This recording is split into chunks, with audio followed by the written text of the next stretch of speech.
The Defense Force is reportedly preparing settlers for the mass uprising of Palestinians expected after the UN votes on a Palestinian statehood in September. Well, the preparations include handing out tear gas and stun grenades to civilians.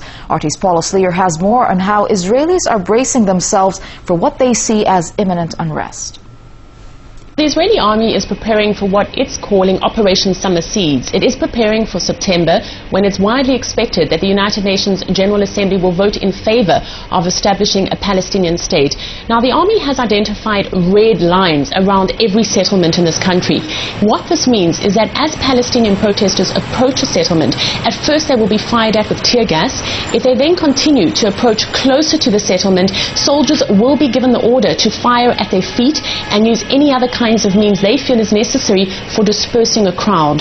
The army does seem to be desperate. It has been holding intensive training for internal security establishments within the settlements themselves. It's also giving specific orders on what settlers should do if people approach their borders, if indeed the roads are blocked, if they fear that someone has infiltrated their community.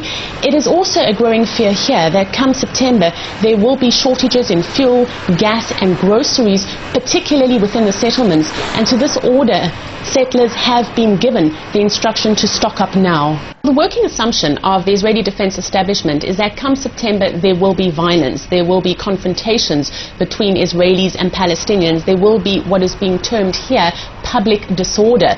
What we're hearing from the army and from the various reports that are being bandied about is that they anticipate that there will be marches by Palestinians to main roads, to interjunctions between main streets, that there will be protests held outside communities, that there will be the destruction and the damaging of any kind of symbols that are associated with the Israeli government. And to this end, the army is also preparing for the worst case scenario, which is essentially violence, shooting and any kind of terrorist activities.